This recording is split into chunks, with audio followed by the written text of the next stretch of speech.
Hey, it's AZ. You have landed on the Fire Rescue Wellness Podcast, episode 130, and you're in for a treat today. I got to speak with my friend Cindy McKnight. She has over 20 years of experience in the mental health field, and she focuses on first responders, primarily firefighters. She opened her own private practice in 2017. And she is in Illinois, but she has providers at her service that can practice in many states through telehealth. So you're going to love the episode with Cindy. Make sure you rate and review the episode. Give us 5 stars, please, and enjoy the podcast. Thank you for joining me on the Fire Rescue Wellness Podcast. I'm your host, AZ.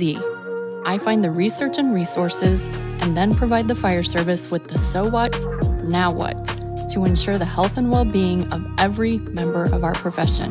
Together, let's thrive. Also, as always, there's construction going on in my neighborhood. If you hear like beep, beep, beep, I'm so sorry. Don't worry about it. It's good to see you, lady. You too. How's retirement? I mean, I'm going to go like this in quotations. I'm dying. Finger quotes retirement. It's fantastic. Yeah. It's so not retired though. You're working on your PhD? Yeah.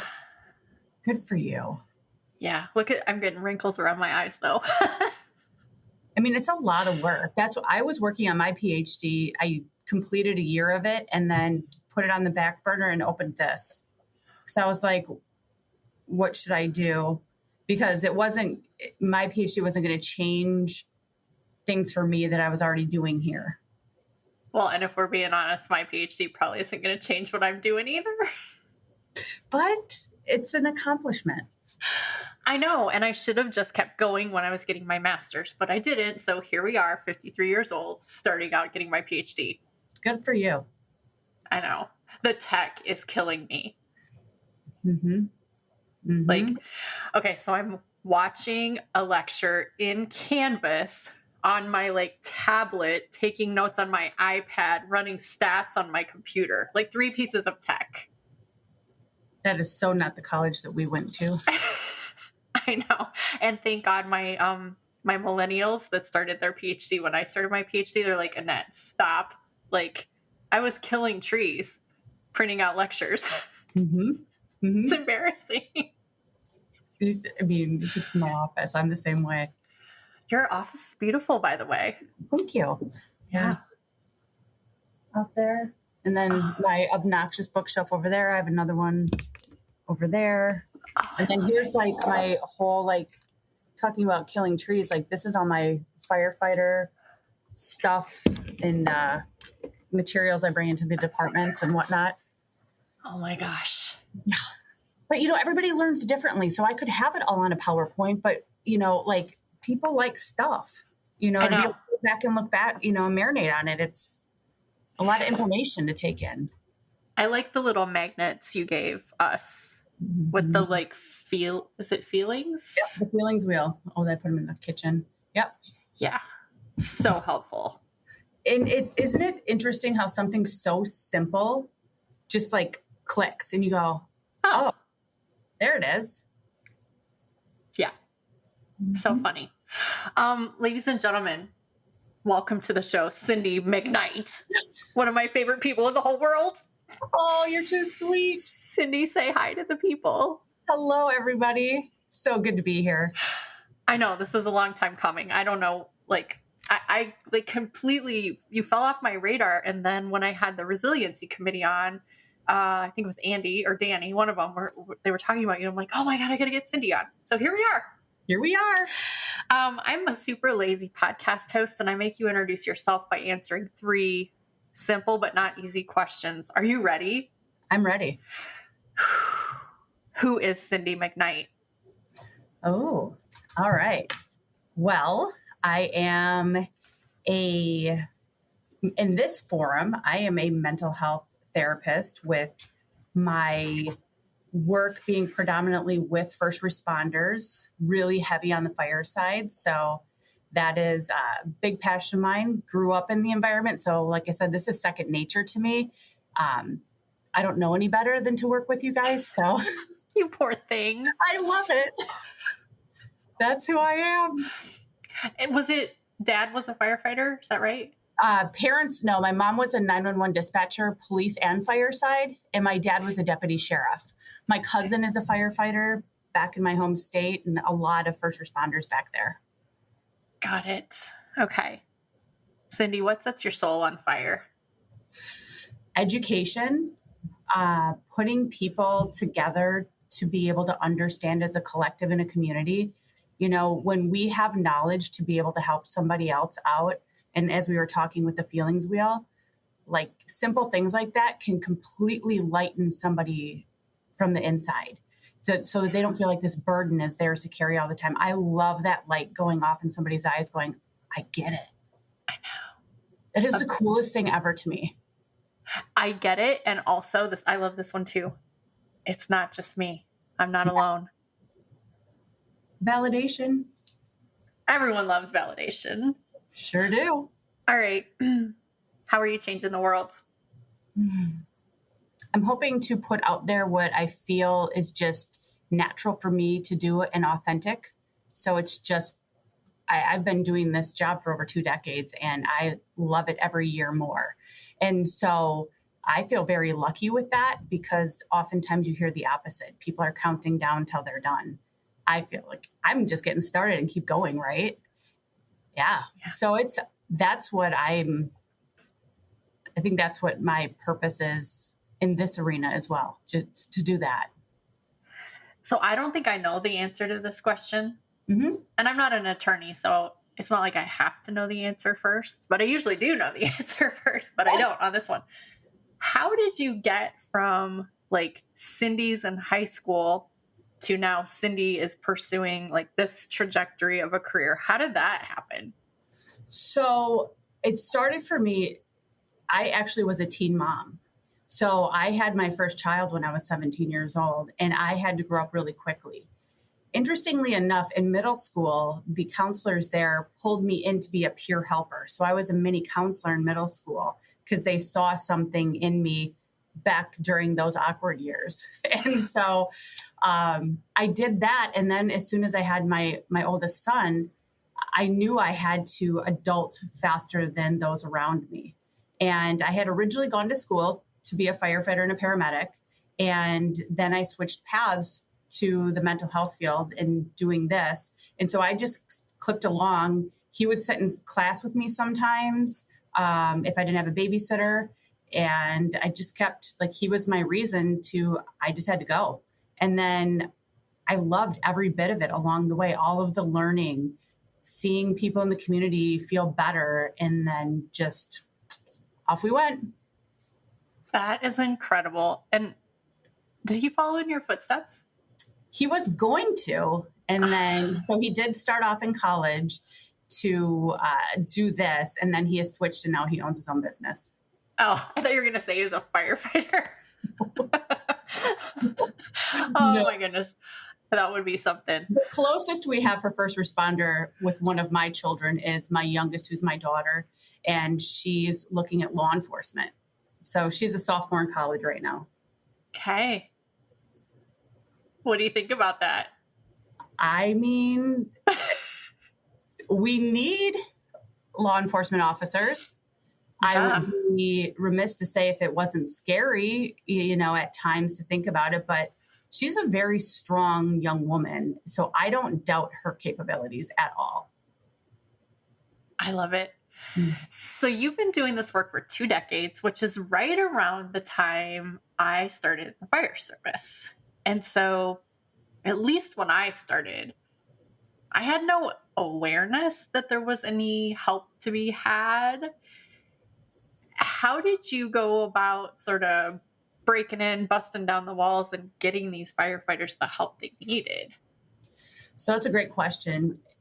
And when I've spoke about this before, it's about, I was really only invited into your spaces when there was a line of duty death or somebody was voluntold that they had to come in. So I had worked when I had moved to Illinois for an organization that was the EAP for 2 police departments and 2 fire departments up here in Lake County. And so that's when I was working with them in that way. Some of them would come in on their own, but mainly it was, if there was something that had gone wrong in some arena. But that is not how it's going today. I know it's not. I know people are seeking you out. And so you're not with that EAP anymore. You're out on your own. Are you not? Yes. So tell me about that sort of trajectory. Well, I was working on my PhD and I was at a private practice in McKnight, and my middle child played baseball and I live in Lake County. And so I was missing some of his games or watching, in person, or I would be watching them on Game Changer. And I thought, what am I doing? I can do this work and make it my own way in my own schedule and be near him and his games. And so I was like, let's go for it. So I call it the Field of Dreams. I was like, I'm just going to start this by myself, figure it all out. I never had any aspirations to be a business owner, and I just wanted to do good work. And the day that I had started moving things into my first office space, 3 colleagues came in and said, we want to join you. And I said, I don't know what I'm doing from a business owner standpoint, but if you're game with learning alongside me, let's go. So I call it the Field of Dreams. If you build it, they will come. And now we are almost 30 clinicians. We are 3 physical locations in Illinois, 1 in Minnesota, which is my home state, and then telehealth. And several of us are licensed in multiple states, so we can do it that way. I don't think I knew that either. And is Oklahoma one of the states you're licensed in? It is not. Oh, bummer, because I have all these new friends in Oklahoma. How'd you find them? Oh, I moved here. You live in Oklahoma? Yes. How did I not know that? Yeah. I live in Oklahoma now. It's quite an adventure, okay? I packed up as much of my stuff as I could fit in the biggest U-Haul they have, and Jerry was my mover. Jerry and I came to Oklahoma, and here I am. But I'm also never moving again because that was the worst experience. Moving your junk across the country is the worst. Yeah. Yeah. So now that you know that I'm in Oklahoma, maybe that you'll get a clinician license in Oklahoma. Maybe I could do that. Maybe. I always want to talk to people who work in the space. And how do you catch the people upstream? How do we go upstream of the problem and hopefully troubleshoot, solve things before there is ever a very big problem? How can we do it? Well, I think it's based on education. Oftentimes we get in spaces where it is just very compartmentalized and we can't look beyond. And especially in the first responder world, it's when you're on shift, you're at the mercy of the tones. So you could have the best laid plans, but if they get interrupted because you get called out to do something, it's hard to stay on that path and that focus to do it. So being invited into spaces to do training, that you guys have it on your calendar, is very important. Making sure that when you're having somebody come in to do the training, that crew is out of service during that time so that they don't have to worry about leaving the training. That's also been very helpful. Going to conferences, just meeting with people and explaining what we do and taking away the stigma of what was once on mental health. And I'm not saying it's still not there, but it's a lot different than it was, like you said, when we started our careers. Yeah. And I think too that getting these people as they're walking in the door. Mm-hmm. So during their sort of orientation day or orientation week, we had a lot of success with that. So I'm giving you, now you've got these newly minted firefighters and you have 90 minutes to tell them what you think they need to know out of the gate. What are some of those things that you're going to tell them? I'm really big on paying attention to the somatic feelings in your body. Oftentimes it's, you ask somebody how they're feeling and they'll be like, I'm fine. I'm fine. Exactly. So if you ask somebody about a physical pain, they're going to give that information to you, sometimes in graphic detail. And you go, okay, so what does that mean as it relates to a potential mental health issue and not actually lower back pain because you slept wrong? And connecting the dots about what do the physical signs and symptoms look like, because that's more tangible for somebody to click. Because you guys are like fixers. You get in there, get the job done. I don't have time to mess around with all the other stuff, right? No gray area. No. So if we can make it as black and white as possible in regards to like hooking to have the conversation, I have found that to be very successful. You said something interesting. Until recently, I did not know that I could have a feeling in my body. I shut that shit off at a very young age, and I did everything up here, upstairs. Everything happened in my head. And it is so interesting what happens when you can listen to your body. And I'm not very good at explaining it. Can you take a stab at explaining how it feels to feel things in your body? Well, you take a mindfulness approach and you stop and you do a head to toe check-in. And so when, people would talk about meditation or mindful, that's woo-woo. Oh my gosh, here we go. And it seems so dichotomous from, again, what you guys are taught, like get in there, do these things, the old mentality of suck it up, that's gone. When we stop and take a moment to pause and really check in with ourselves, we can start to feel things and understand, maybe my stomach hurts because there's something that I'm worried about. Let me think about that. What's going on in my life that I haven't paid attention to? Getting touches to the different dimensions in your life that maybe you're neglecting. How is your social relationships? How's your interpersonal ones? Spirituality. How are the finances going? How are you physically taking care of yourself? What are you eating? What's your sleep schedule like when you can't control it? How often do people ask themselves those questions? They really don't a lot. So finding a clinician and working with somebody, we ask those questions of you, because when would you otherwise, really, truly, if you ask, you're honest, when would you ask yourself those questions on a weekly basis or a bi-weekly basis if you weren't prompted by someone like me?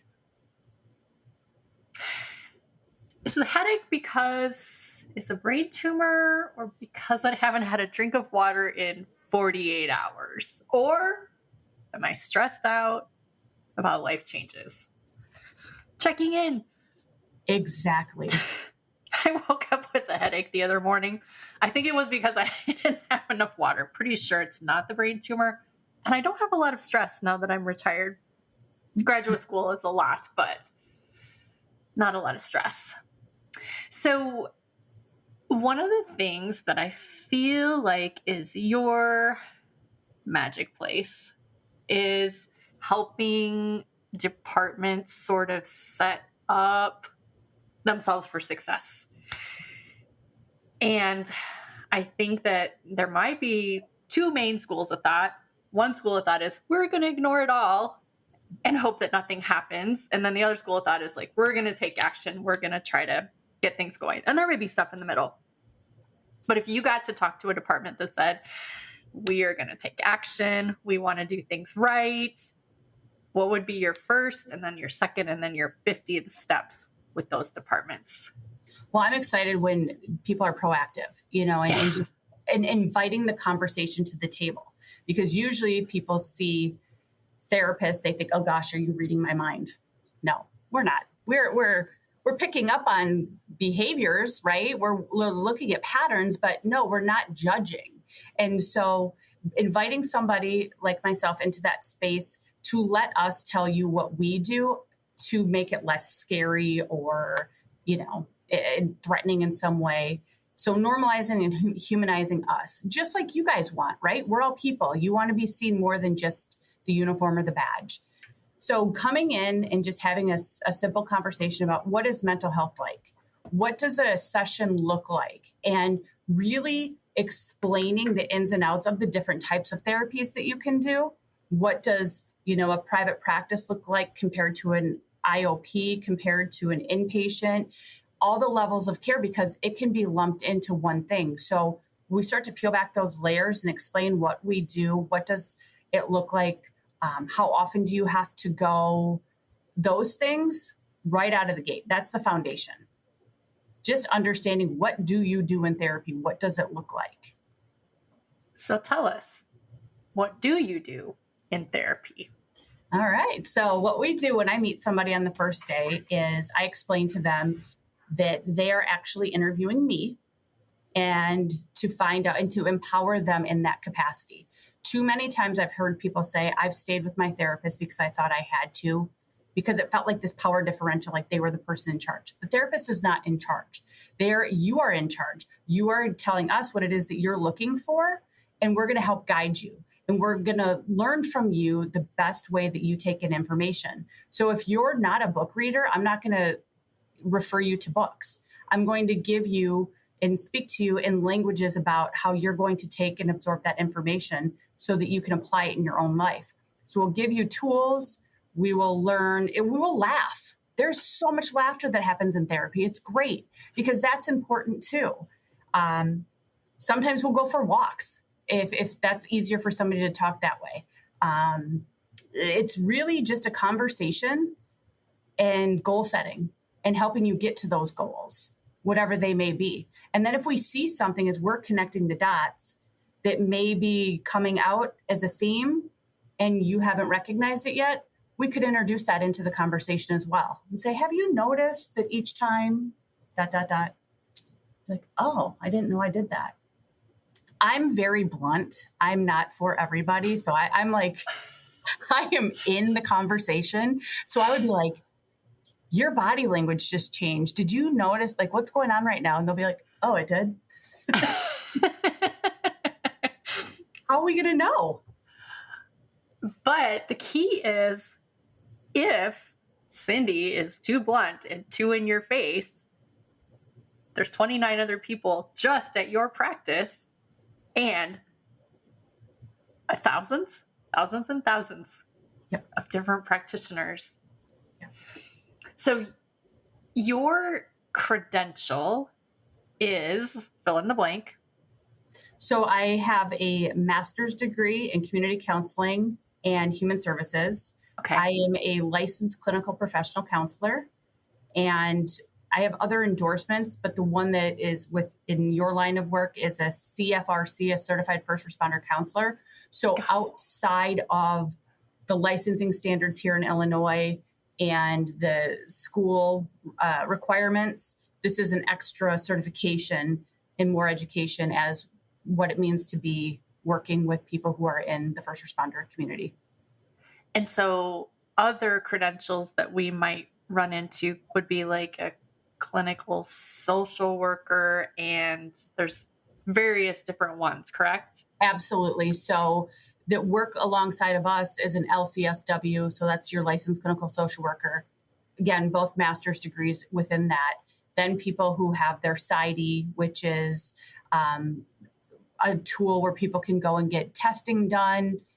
You're working on your PhD. There's work in that area, but it's being in a space where it's a master's degree or above of education. And then there's all the certifications afterwards that can join that. So can we talk about some of those specialties? I know that a lot of first responders respond to EMDR. Mm-hmm. I did not personally. Mm-hmm. And I feel like I wasn't doing it right, but I think that's not the case. But Can you speak about EMDR and why it might be so impactful for first responders? Well, I find that it can oftentimes help process whatever's going on faster. So each time somebody, if they have an unresolved trauma, each time they're feeling sadness or anger or something, they may have everything or several things that happened in their past flood into their brain, and then it just elevates the feeling that they're having. So with EMDR, we'll focus on like an emotion. What is your target node that you want to deal with? I use the hand tappers, and people close their eyes when they're doing it, because then you're shutting out everything in the rest of the room so that you're really doing the work out of your body and allowing for the processing to happen. I've been doing EMDR since 2007. I have the light bar. It works, if some people want it. I have just personally found that closing your eyes and the tappers is really, really beneficial. And I'll tell you why. You're shutting out everything. Sometimes our bodies will protect us and like divert away because you don't want to face what's happening, right? I'll distract myself. So now I'm just going to not focus on what was about to break through and process. Oh, look at the books. So if your eyes are closed, you're not doing that. And then after we process through the set, you take a deep breath and then you open up your eyes. That is very grounding, because whatever just processed in your mind, whatever imaging you saw is not where you're at today. You go, I'm okay. I'm in my therapist's office. And that can help you. So it takes the stuff that no longer serves you and puts it over here. We don't erase memories. We just refile them into a space. Into the filing cabinet that never gets opened. Yeah, unless you want it to. Or if it does reopen, you can go and do another session of EMDR, like an oil change, and just kind of clear out some more clutter, if you will. Oh, I love clearing the clutter. Mm-hmm. So many different clutters. So in addition to EMDR, are there other techniques? Is that the right word? Are there other techniques that work really well for first responders, either that you use or that you're familiar with? Yeah. So for me personally, I could say, again, in the interest of finding out how someone best takes in information, I also like to do DBT, which is dialectical behavioral therapy. And I oftentimes will teach my client DBT therapy before we do EMDR, because I want them to have a skill set. So if they do have a trigger when they're outside of the therapy session, because we're, waking things up and bringing it to the surface, that they're empowered to know what to do with that thought, that feeling in that moment. So I love DBT. CBT is another really good one. Some foundational grounding things to do. There's brain spotting that is out there that is also, some people will argue it's similar to EMDR. Some will say it's not, but it has to do with your eyes as well and processing. I am not trained in that, but that is something that is of interest to me. Hypnosis has been something good, just from the standpoint of calming your body in that sympathetic nervous system, so that you go in, the vagus nerve is chilling out. When we can have that calmness, you get that vagus nerve to chill out, you can do a lot. It's very empowering, because then you're like, okay, that situation or that emotion is not going to own me. I get to decide what I'm going to do with that. But if you're operating in sympathetic dominance, that's where we start to have the maladaptive behaviors come screaming through. Okay. So when I got the opportunity to talk to our new personnel on their first day, one of the things that I recommended to them was to go create a relationship with a counselor, therapist, professional today, so that when the proverbial poo hits the fan, they already have that relationship. So if you are holding someone's hand basically through this process of looking for their best fit for a therapist, what are you going to tell them? What do you tell that new firefighter who's looking for their best fit therapist? How do you feel when you're in that space with that person? Over 60% of your expected success in therapy is if you like your therapist as a human being. Wow. Because you're not going to get vulnerable with somebody you don't trust, nor should you be expected to do so. So when you're like, I really just like them as a person, or they're funny, or they seem real, or maybe it's the opposite of where you're like, I don't like their energy they're giving off, or they just, I don't know, people could not like something about your physical appearance, or who knows. Don't force yourself to be somewhere that you don't feel is authentic for you. Also give yourself a little bit of a chance. Like if you're on the fence, give it a session or two, because it might be your nerves because of what the space represents. I feel like that's kind of like dating advice. Give it 2 dates, maybe 3. Yes. But after that, you gotta know maybe it's not the right fit. And, in the interest of, like I said, how I'm blunt, I will say the things that somebody might be afraid to say. So I'll go, hey, if I'm not your girl, that's okay. Like you're not hurting my feelings here. I want you to get what it is that you're looking for. So let's just be honest. If you can't be honest anywhere else, do it here.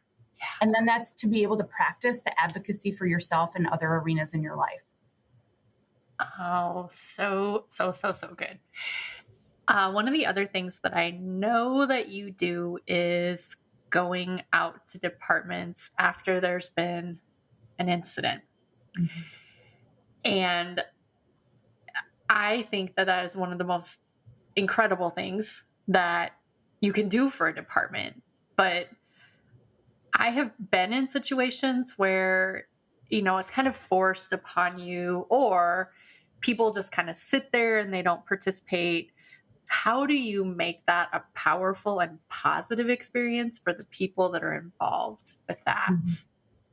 It's a great question. So I will bring in handouts that I will leave, because again, depending upon how much that experience impacted you is going to be relative to how much information you're going to take in. And maybe you're just not in a space to listen at that time.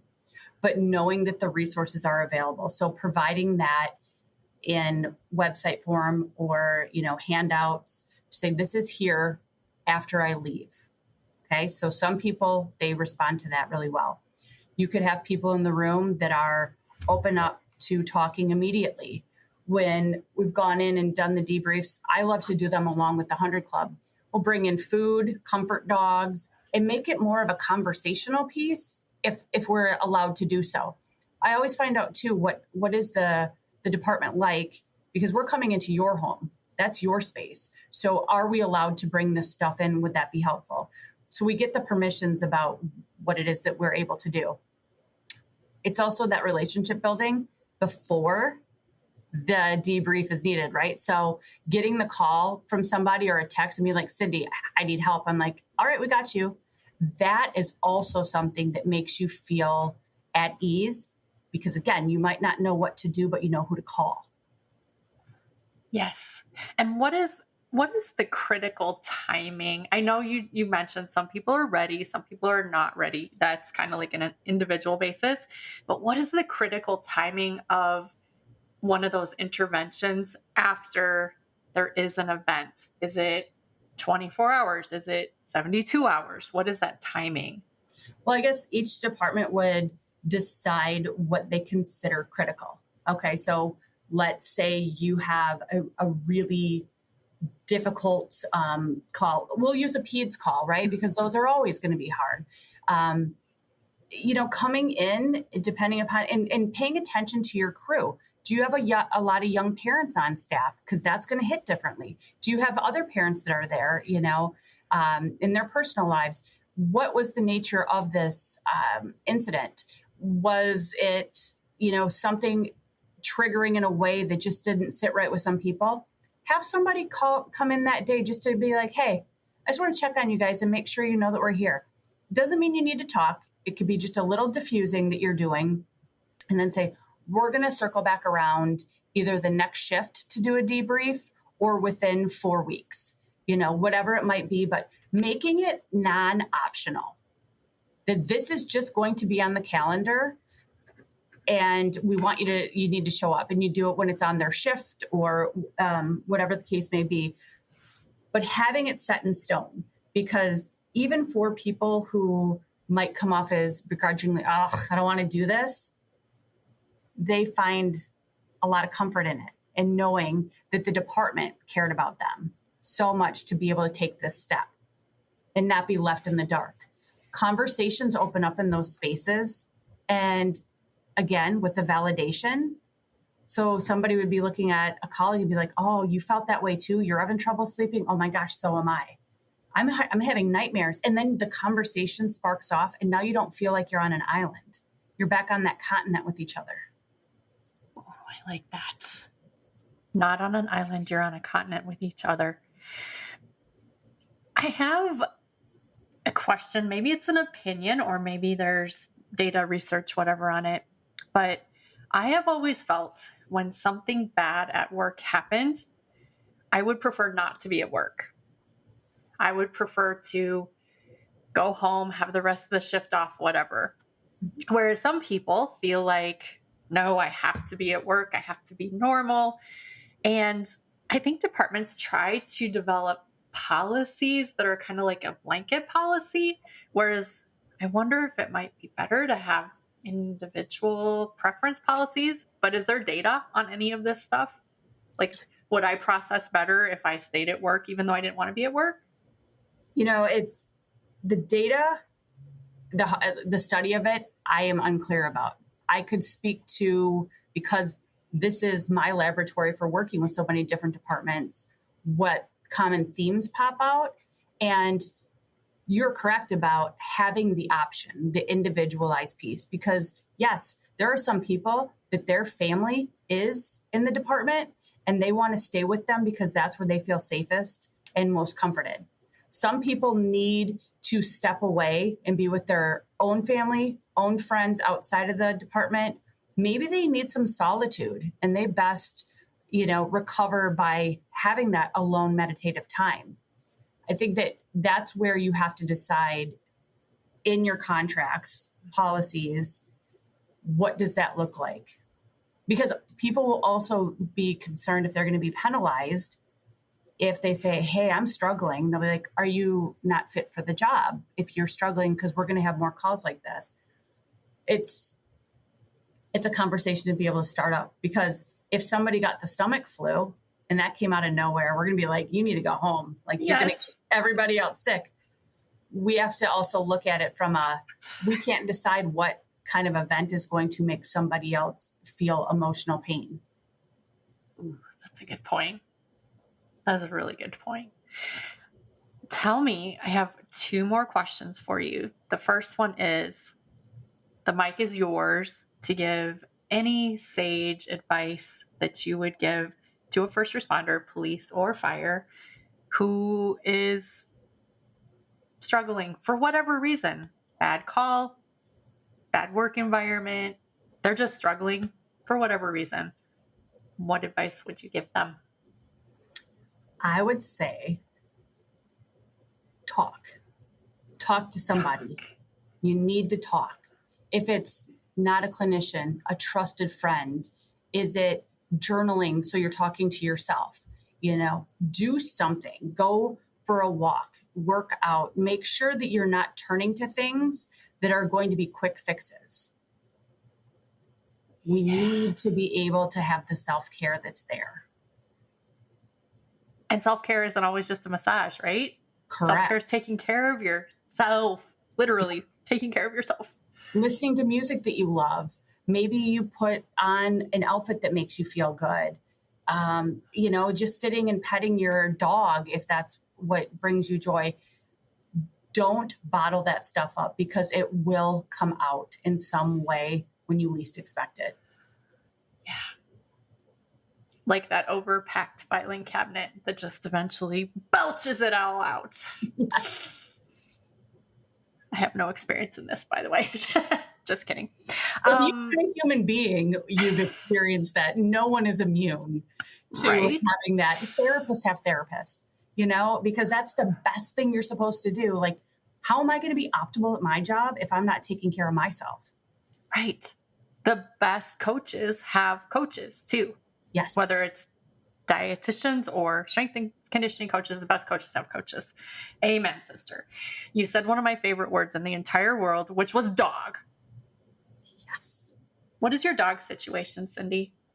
I have 5. What? Yeah, I do. Tell me everything, every detail. So they are, 3 of them are Pomeranian Chihuahua mixes, and the other 2 are Pomeranians.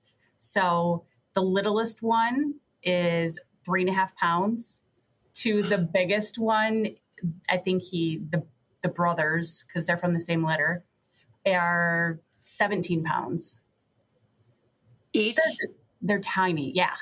So you have less than 50 pounds of dogs altogether. Pretty much, yeah. Maybe we're at 60 now. But yeah, totally. Like collectively, these dogs are maybe 60 pounds. Is there a lot of yapping going on in your house? A lot of chorus. A lot of it. And have you ever had a big dog? I have. You have? Okay. Do you prefer the little dogs? I just prefer dogs. That's the best quote ever. I just prefer dogs. Yes. I prefer dogs too. They're incredible. I'll have to send you a picture we just did a 5K for the dogs event, and it is hilarious. They had their stroller. My daughter was carrying one of our dogs. His name's Rizzo, and he's very dramatic, and his tongue was hanging out, and he wasn't even exercising. He was being carried. Oh my gosh. So when you take a photo of your dogs, it is quite literally and figuratively a dog pile. Yes. I love it. I love it. Well, listeners, you know why I love her. She's amazing. This has been Cindy McKnight and AZ, and I think we can drop the mic. What do you think? Let's do it. Let's drop the mic. Thanks, Cindy, so much. Thank you. Great seeing you.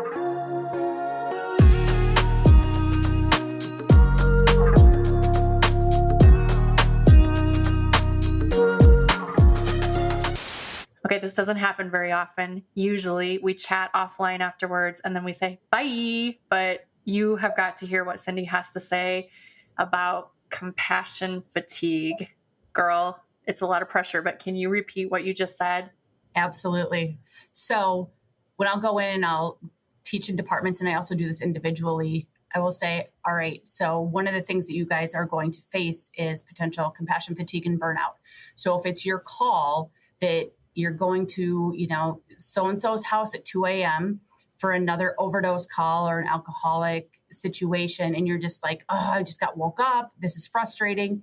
You are feeling that stress in your body if you don't change the way you approach it. So I will explain. In my life, I have never met anybody that said, I can't wait when I get older to become an alcoholic or a drug addict. Something happened in their life that brought them to this place to where they had to feel the need to anesthetize themselves in some capacity. And here they are, however long later. So if you can reframe the way you're looking at it and go, yes, is it frustrating to be woke up at 2 a.m? Absolutely. But did he mean for us to be here and for his life to be in this position? No, he didn't. So if you have some compassion for another human being who is clearly struggling for unknown reasons, it will change the way that the adrenaline and the cortisol levels are in your own body, therefore saving you from long-term potential repercussions if you don't reframe things. And I think what you said is they don't get to upset this apple cart. Yes, and it won't upset your apple cart because you will always have the ability in any situation to choose how you're going to respond. Yes, you cannot choose whether they picked up that phone or not, but you get to choose how you respond. Where were you 10 years ago when I needed you? You were available, I just didn't know. Yeah, I was up here. Because that was really something that I struggled with, kind of like this is not fair, this is BS, this person, and I never reframed it to the fact of this little 6-year-old didn't aspire to be the 40-year-old that gets so drunk they have to call 911. Exactly. Or even somebody who's lonely and calling you with some sort of pain in their back or their stomach at midnight, and you say, how long have you been feeling like this? And they're like, well, since this morning. Well, why did you choose to call this late? Well, what happens is as the day goes on and there's less distractions, the worry bullies start creeping in. This person might be lonely. They might be really scared. So something that happens at night, we tend to be more emotionally drained. And so things impact us more. Whereas like Velcro and everything that hits you is going to stick to you versus it rolling off your back just because of the natural trajectory of the day, wearing you down and time to go to sleep. That's when the anxiety really loves to come in. Gosh, that was really good. Thanks for saying that again. Absolutely. My pleasure. All right, folks, this time we're really, really out. For sure.